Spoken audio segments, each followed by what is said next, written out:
तो बंगाल में दूसरे चरण के चुनाव को असली रण माना जा रहा है, क्योंकि 142 सीटों पर वोटिंग का सिर्फ दूसरा फेज नहीं, बल्कि ममता बनर्जी की राजनीतिक पकड़ और बीजेपी की 5 साल की रणनीति की सीधी परीक्षा है। साल 2021 के चुनावों में यहां टीएमसी ने करीब करीब क्लीन स्वीप किया था।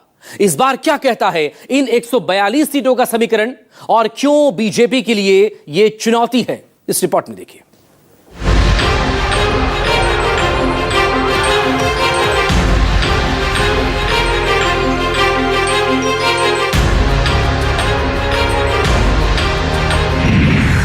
(142 सीटों की फाइट, किसका समीकरण टाइट?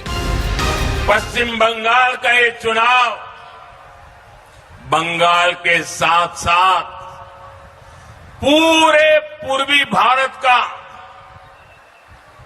हिंदुस्तान के पूर्वी हिस्से का, पूर्वी भारत का भाग्य बदलने का भी चुनाव है।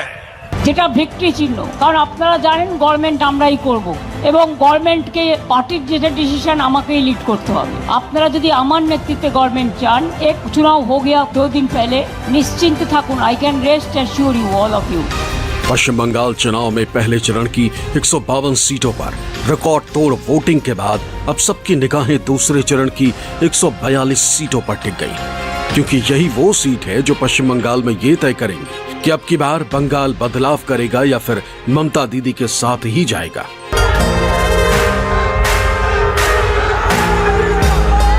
वादा करो और आदमी को वोट देना है। तृणमूल आ रहा है, तृणमूल जीत रहा है, हम जीतेंगे, आप जीतेंगे। दूसरे चरण में जिन सीटों पर मतदान होना है उन्हें ममता बनर्जी का गढ़ माना जाता है। 2021 के चुनाव में यह साबित भी हो चुका है, जब ममता ने इन सीटों पर लगभग क्लीन स्वीप किया था।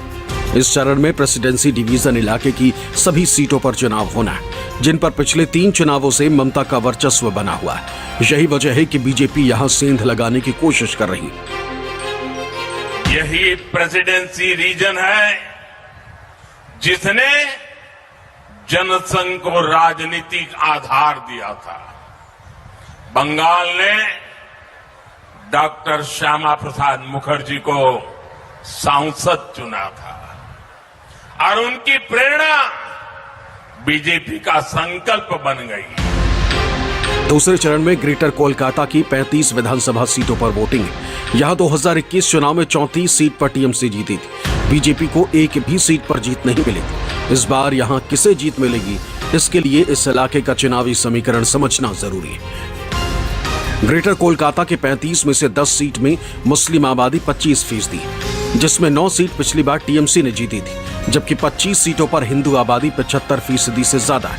टीएमसी ने सभी 25 सीटें जीती थी। इस समीकरण का साफ मतलब है कि ममता की पकड़ यहां मुस्लिम और हिंदू दोनों आबादी में। ममता का जनता के बीच आधार इन तस्वीरों से समझा जा सकता है और इससे पार पाना बीजेपी के लिए आसान नहीं होने वाला।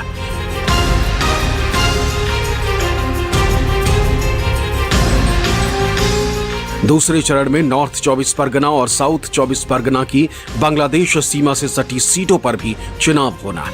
इनमें बशीरहाट और संदेश खाली जैसी सीटें भी शामिल हैं। इन इलाकों में भी बीजेपी को 2021 में एक भी सीट नहीं मिली थी। ममता के इस गढ़ में बीजेपी ने इस बार घुसपैठ और सीएए का मुद्दा उठाया, जबकि ममता ने एसआईआर में वोट काटने का दांव खेला। और डर गया और मर गया। अभी सोच रहा है डर दिखा के अगर हम कुछ सीट ले सकता है, नहीं होगा। आप डर दिखाएंगे तो हम लड़के लेंगे, हम लड़ेंगे, जीतेंगे, बांग्ला जीतेंगे। सर्वधर्म समन्वय रामकृष्णेर। ना वो गरीबी पर बात की, ना बेरोजगारी पर बात की, ना आधुनिकीकरण पे बात की, ना सड़क पे बात की।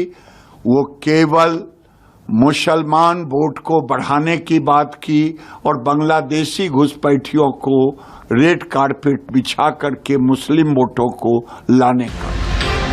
बंगाल में 142 सीटों पर होने वाला ये मुकाबला अब की बार दो अलग अलग राजनीतिक नैरेटिव का है। एक तरफ टीएमसी विकास, महिला वोट बैंक और क्षेत्रीय पहचान की राजनीति के सहारे उतरी, तो दूसरी तरफ बीजेपी ने राष्ट्रवाद, घुसपैठ और हिंदू वोटों के ध्रुवीकरण के जरिए अपनी पकड़ मजबूत करने की कोशिश की।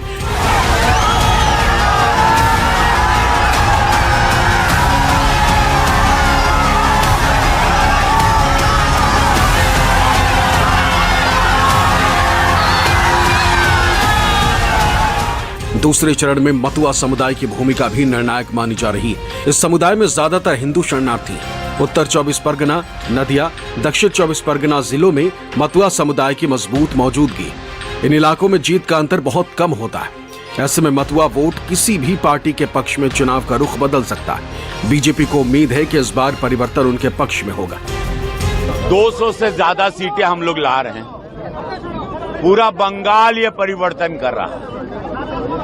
हर माँ, बहन, बेटी दुर्गा के रूप में, काली के रूप में आ गई। इतना समय आगे बढ़ रहा है, तृणमूल के फेवर में वेव और जोरदार हो रहा है। जितने ज्यादा वोट परसेंटेज होगा उतना ह्यूज विक्ट्री तृणमूल कांग्रेस को आने वाला है। भाजपा का तो कोई इशू नहीं है डेवलपमेंट का, वो तो रोटी, कपड़ा और मकान वो नहीं सोचता।